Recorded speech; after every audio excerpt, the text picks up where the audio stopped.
وقفے سے پہلے ہم بات کر رہے تھے کہ موسیٰ علیہ السلام کو اللہ نے 2 دفعہ وحی بھیجی۔ پہلی وحی میں اللہ تعالیٰ نے موسیٰ علیہ السلام کو ڈانٹا اور دوسری دفعہ وحی فرمائی کہ جاؤ اس چرواہے سے جا کے معافی مانگو۔ آئیے پہلی وحی دیکھتے ہیں۔ مولانا لکھتے ہیں عطاب کردنے حق تعالی با موسیٰ علیہ السلام بحر شبان، یہ ٹائٹل ہے اس وحی کا، یعنی اللہ تعالیٰ نے موسیٰ علیہ السلام پر چرواہے کی وجہ سے خفگی کا اظہار فرمایا۔ کیا لکھتے ہیں مولانا؟ وہی آمد سوئے موسیٰ از خدا، بندہ مارا از ما کر دی جدا، یعنی اللہ تعالیٰ کی جانب سے موسیٰ علیہ السلام پر پہلی وحی آ گئی کہ اے موسیٰ تو نے ہمارے بندے کو ہم سے جدا کر دیا ہے، تو برائے وصل کردہ آمدی نئے برائے فصل کردہ آمدی۔ اللہ تعالیٰ نے فرمایا میں نے تجھے اس لیے بھیجا تھا کہ لوگ میرے سے واصل ہوں، ان کو میرے سے تم نے جوڑنا ہے، میں نے تجھے لوگوں کو اپنے سے جدا کرنے کے لیے تو نہیں بھیجا تھا، ڈانٹ دیا۔ آگے مولانا لکھتے ہیں تا توانی، اللہ تعالیٰ فرما رہے ہیں پا منے اندر فراق کہ ابغض الاشیائی اندی طلاق، کہ مخلوق کو ہرگز مجھ سے جدا نہ کرنا، پتہ ہے تجھے کہ طلاق میرے نزدیک سب سے بری چیزوں میں سے بری ترین چیز ہے۔ بقول مولانا اللہ تعالیٰ نے مزید فرمایا ہر کسیرا سیرت بنہادہ ایم، ہر کسیرا اصطلاح دادا ایم، کہ ہم نے ہر کسی کی ایک طبیعت بنائی ہے اور ہر شخص کو ایک خاص اصطلاح دے رکھی ہے۔ در حق او مدا و در حق تو زم، بر حق او شہد در حق تو سم۔ اللہ تعالیٰ نے فرمایا کہ وہ کلام اس چرواہے کے نزدیک تعریف تھی اور تیرے نزدیک برائی تھی، اس کے حق میں شہد تھا، تیرے حق میں زہر تھا۔ در حق او نور در حق تو نار، در حق او ورد و در حق تو خار۔ چرواہے کے حق میں فرمایا وہ نور تھا، تیرے حق میں آگ تھی، اس کے حق میں گلاب کا پھول تھا، تیرے حق میں کانٹا تھا۔ در حق او نیک در حق تو بد، در حق او خوب در حق تو رد۔ فرمایا اس کے نزدیک یہ نیک بات تھی، تیرے نزدیک یہ بری بات تھی، اس کے نزدیک یہ خوب بات تھی، تیرے نزدیک یہ مردود بات تھی۔ اللہ تعالیٰ نے ارشاد فرمایا ما بری از پاکو نا پاکیے ہما، از گراں جانی و چالاکیے ہما۔ کیا فرمایا اللہ تعالیٰ نے کہ ہم پاکی اور ناپاکی ہر چیز سے منزہ ہیں، سستی اور چستی سب چیز سے مبرہ ہے۔ من نہ کردم خلق تا سودے کنم، بلکہ تا بر بندگاں جودے کنم۔ اللہ نے فرمایا میں نے مخلوق اس لیے نہیں بنائی تاکہ میں ان سے کوئی فائدہ حاصل کروں، بلکہ اس لیے بنائی ہے تاکہ میں بندوں پر احسان کروں۔ مجھے مخلوق کی تعریف کرنے یا نہ کرنے سے کوئی فرق نہیں پڑتا۔ ہندیاں را اصطلاح ہند مدا، اللہ نے فرمایا سندھیاں را اصطلاح سندھ مدا۔ کیا فرمایا کہ ہندوستان والوں کے لیے ہندوستان کی اصطلاح میں مدح ہے اور سندھ میں رہنے والوں کے لیے سندھ کی اصطلاح میں مدح ہے۔ من نہ گردم پاک از تسبیح شاں، پاک ہم ایشاں شون درفشاں۔ اللہ تعالیٰ نے موسیٰ علیہ السلام کو مزید فرمایا کہ میں مخلوقات کی تسبیحات سے پاک نہیں ہوتا، وہ خود پاک ہوتے ہیں اور موتی برسانے والے بن جاتے ہیں۔ آگے بڑا ہی خاص کلام ہے، اللہ تعالیٰ نے کیا ارشاد فرمایا؟ مولانا ترجمہ کرتے ہیں ما بیرون را نہ نگریم وقال را، ما درون را بنگریم وحال را۔ اللہ تعالیٰ نے فرمایا کہ ہم ظاہرداری اور زبانی باتیں نہیں دیکھتے، ہم باطن اور باطنی حالت کو دیکھا کرتے ہیں۔ ناظر قلبیم اگر خاش بود، گرچہ گفت لفظ نا خاز بود۔ اللہ تعالیٰ نے مزید فرمایا کہ ہم قلب کو دیکھنے والے ہیں کہ وہ عاجزی کرنے والا ہو، اگرچہ لفظی گفتگو بھی عاجزی کی نہ ہو، یعنی ہم دل دیکھا کرتے ہیں۔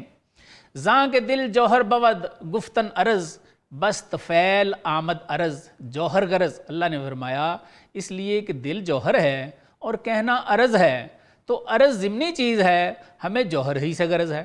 اللہ تعالیٰ نے مزید ارشاد فرمایا موسیٰ آداب دانا دیگراند، سوختہ جانا و روانہ دیگراند۔ کیا فرمایا اللہ نے؟ کیا موسیٰ آداب جاننے والے اور ہوتے ہیں اور سوختہ جان اور سوختہ روحیں اور طرح کی ہوتی ہیں۔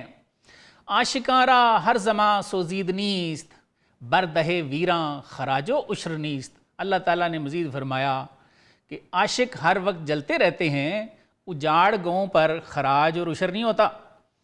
ورخطا گوید اورا خاتی مگو، گر بود پرخوں شہید آرا مشو۔ اللہ تعالیٰ نے مزید فرمایا کہ اگر وہ غلط بات بھی کہے نا تو اس کو خطاوار نہ کہنا، اگر شہید خون میں بھی لتھڑا ہوا ہو تو اس کو نہیں دھونا چاہیے، اسے شرعی غسل دینے کی ضرورت نہیں ہوتی۔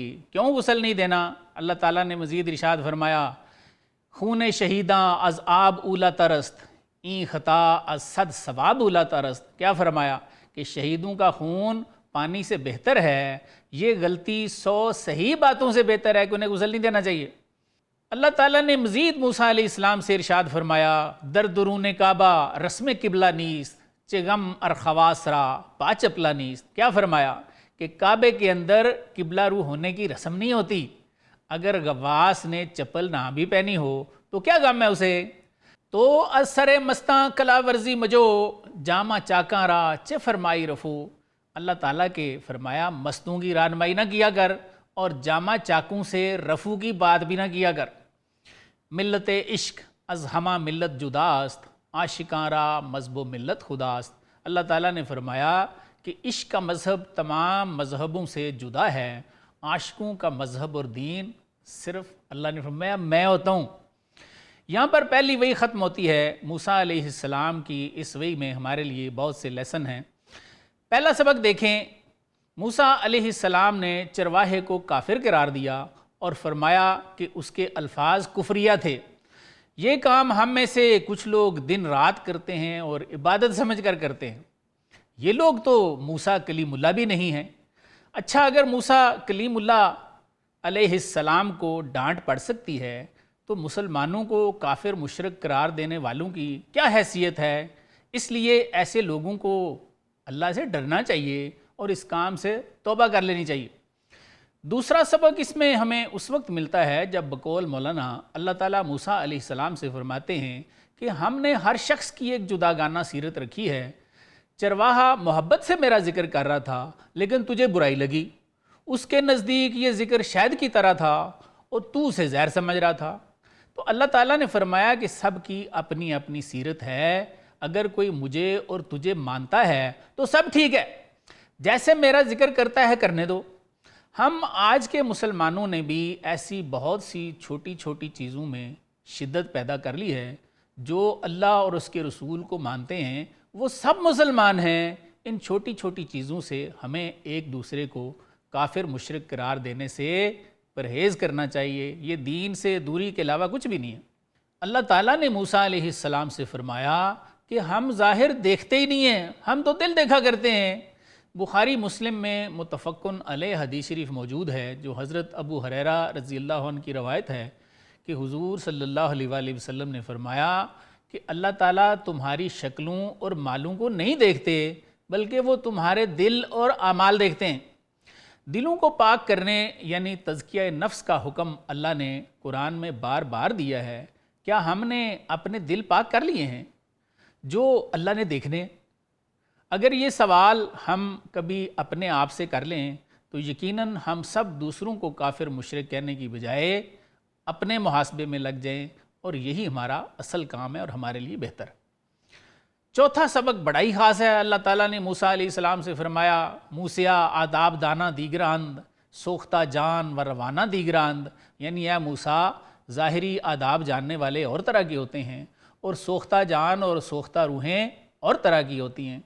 معلوم ہوا موسیٰ علیہ السلام نے اس چرواہے کو پہچانا نہیں تھا، تبھی اللہ تعالیٰ کو فرمانا پڑا کہ موسیٰ ظاہری آداب جاننے والے اور طرح کے ہوتے ہیں اور سوختہ جان اور طرح کے ہوتے ہیں، سوختہ روحیں اور طرح کی ہوتی ہیں، تو ان کا فرق نہیں جانتا۔